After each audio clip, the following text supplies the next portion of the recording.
ഇന്നലെ ബന്ദിപ്പൂർ മുതുമല ഫോറസ്റ്റില് ഒരു ആനയുടെ എലഫന്റിന്റെ അറ്റാക്കിന്റെ വീഡിയോ നിങ്ങൾ എല്ലാവരും കണ്ടു. ഇന്നലെ വൈറൽ ആയിട്ടുള്ള ഒരു വീഡിയോ ആണ്. നമ്മുടെ ചാനലിലും ആ വീഡിയോ നമ്മൾ പോസ്റ്റ് ചെയ്തിട്ടുണ്ടായിരുന്നു.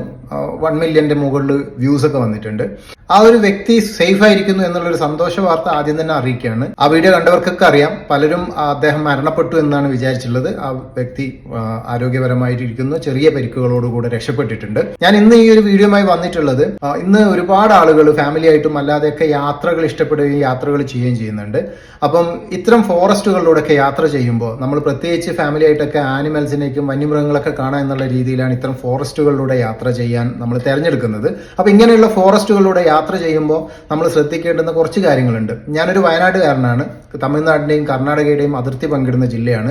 നമുക്ക് 4ഓളം വനപാതകൾ ഞങ്ങൾ സ്ഥിരമായിട്ട് യൂസ് ചെയ്യുന്നതാണ്. അതുകൊണ്ട് തന്നെ ഇത്തരം വനപാതകളിലൂടെ സ്ഥിരമായിട്ട് യാത്ര ചെയ്യുന്ന ഒരാൾ എന്നുള്ള രീതിയിൽ, കൂടാതെ 2 വീലറിൽ യാത്ര ചെയ്യുന്ന ഒരു യാത്രാപ്രേമി എന്നുള്ള രീതിയിലും ഇത്തരം വനപാതകളിൽ സ്ഥിരമായിട്ട് യാത്ര ചെയ്യുന്ന ഒരാളാണ്. അതുകൊണ്ട് തന്നെ കാടിന്റെയും കാട്ടിലെ വന്യമൃഗങ്ങളുടെയും ഒരു സ്വഭാവം നമുക്ക് മനസ്സിലാകുന്നത് കൊണ്ട് തന്നെ നിങ്ങളുമായിട്ട് അതുമായി ബന്ധപ്പെട്ട ചെറിയ കാര്യങ്ങൾ പങ്കുവെക്കുകയാണ്. ഇത്തരം കാടുകളിലൂടെ സഞ്ചരിക്കുമ്പോൾ വന്യമൃഗങ്ങളെ കണ്ടു കഴിഞ്ഞാൽ വണ്ടി നിർത്താനോ വണ്ടിയിൽ നിന്ന് ഇറങ്ങാനോ ഫോട്ടോ എടുക്കാനോ വീഡിയോ എടുക്കാനോ നിയമം അനുവദിക്കുന്നില്ല എന്നുള്ളത് ആദ്യമേ മനസ്സിലാക്കുക.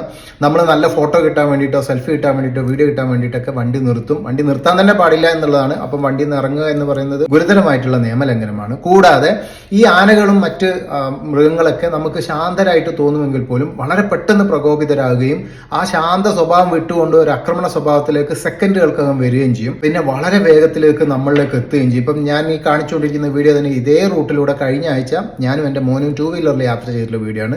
ഒരുപാട് ആനകളൊക്കെ സ്പോട്ട് ചെയ്തിട്ടുണ്ടായിരുന്നു. ഈ ഒരു യാത്രയിൽ തന്നെ 50 മീറ്ററോളം ദൂരെ, റോഡിൽ നിന്നും 50 മീറ്ററോളം കാട്ടിനുള്ളിൽ വളരെ ശാന്തമായിട്ട് ഭക്ഷണം കഴിച്ചുകൊണ്ടിരുന്ന ഒരു ആന വളരെ പെട്ടെന്ന്, ഞങ്ങൾ ഒന്ന് സ്ലോ ആയ സമയം നോക്കി വളരെ പെട്ടെന്ന് പ്രകോപിതരായിട്ട് ഞങ്ങളെ വണ്ടീന്റെ പുറകെ ഓടിയ ഒരു അവസ്ഥയൊക്കെ ഉണ്ടായിരുന്നു. അത്ര 50 മീറ്റർ അകലെയുള്ള ആന പോലും പ്രകോപിതരായിട്ട് ഓടുകയും വളരെ പെട്ടെന്ന് ഞാനൊന്ന് ശ്രദ്ധിക്കുമ്പോഴത്തേക്കും എൻ്റെ വണ്ടിയുടെ പുറകിൽ എത്തുകയും ചെയ്യുന്നു. അത്രയും വളരെ വേഗത്തിൽ ഫാസ്റ്റ് ആയിട്ട് ഓടുകയും ചെയ്യുന്ന ഒരു മൃഗം കൂടിയാണ് ആന. അതുകൊണ്ട് തന്നെ ഒരു കാരണവശാലും ആനകളെ സ്പോട്ട് ചെയ്താൽ, മറ്റു മൃഗങ്ങളെ സ്പോട്ട് ചെയ്ത് കഴിഞ്ഞാൽ വണ്ടി നിർത്തരുത്, വണ്ടിയിൽ നിന്ന് ഇറങ്ങരുത്. നിങ്ങൾ പോകുന്ന സ്പീഡിൽ നിങ്ങൾക്ക് കിട്ടുന്ന വീഡിയോസും ഫോട്ടോസും കൊണ്ട് തൃപ്തിപ്പെടുക എന്നുള്ളതിന്റെ അപ്പുറത്ത് ഒരു ആവേശവും കാണിക്കരുത്. അത് നമുക്ക് വലിയ നഷ്ടങ്ങൾ ഉണ്ടാക്കും. അപ്പൊ ഇത് പറയാൻ വേണ്ടി വന്നതാണ്. എല്ലാവർക്കും നന്ദി. വീണ്ടും കാണാം. This is Manaf signing off.